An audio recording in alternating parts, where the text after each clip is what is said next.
वंदे मातरम, मातरम मातरम, वंदे मातरम।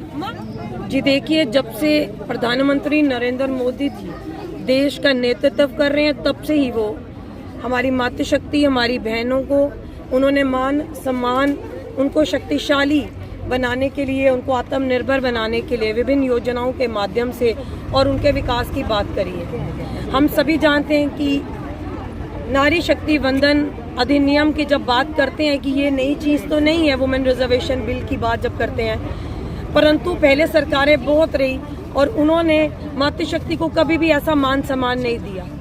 96 में जब इसकी बात उठाई गई थी, कभी ना कभी वो लटकी जाती थी, अटकी जाती थी और लैप्स हो जाती थी, इस पे कोई बात नहीं करता।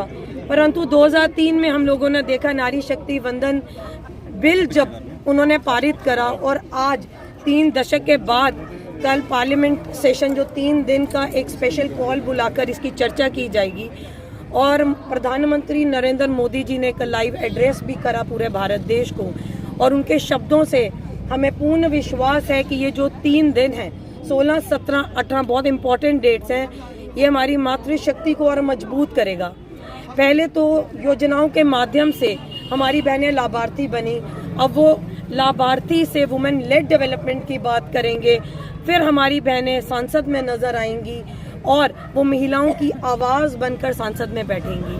हम सभी देखते हैं कि मोदी जी के नेतृत्व में किस तरह हमारी बहनों का जो रेशियो है वो किस तरह बढ़ा है और जब ये पास हो जाएगा कानून तो उसमें असेंबली में, लोकसभा में, राज्य विधानसभाओं में हमें मातृशक्ति निर्णय लेती हुई नजर आएंगी। वो पॉलिसी मेकर्स बनेंगी, वो डिसीजन मेकर्स बनेंगी। ये छोटी बात नहीं है, ये एक सेलिब्रेशन की बात है, हर्ष उल्लास की बात है। और इसी अभियान के अंतर्गत नारी शक्ति वंदन अधिनियम को लेके पिछले 1 सप्ताह से विभिन्न कार्यक्रम जो हैं पूरे भारत देश में हो रहे हैं और मातृशक्ति में एक अलग सा जुनून हमें देखने को मिल रहा है। आज उसी के अंतर्गत हम कठुआ जिला में हैं, यहाँ मातृशक्ति द्वारा एक पदयात्रा निकाली जाएगी और इस बिल के सपोर्ट को लेकर नारी शक्ति और मजबूत होने जा रही है और शक्तिशाली होने जा रही है। मैं पहले ही एडवांस में ही मुबारकबाद देती हूँ कि आने वाले जो 3 दिन हैं इनमें किसी भी दिन अनाउंसमेंट हो सकती है।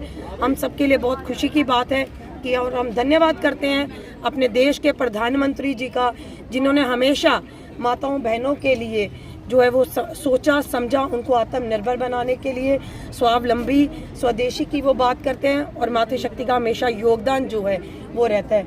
आगे हमारा भारत देश विकसित भारत की ओर अग्रसर होगा। 2047 में जब हम देखेंगे कि भारत देश विकसित होगा, यही मातृशक्ति की जो योगदान है वो हमें भरपूर नजर आएगी। सभी चीज़ों में प्रायोरिटीज पे लेकर चलेंगे। अभी प्रायोरिटी नारी शक्ति वंदन बिल को लेकर थी, जिस तरह वो पहले बिल पारित हो गया, अब कानून लागू होने जा रहा है, तो उसी तरह जितने पेंडिंग चीज़ें हैं मुझे लगता है आने वाले टाइम पे प्रायोरिटाइज करा के वो चीज़ें चलती आएंगी।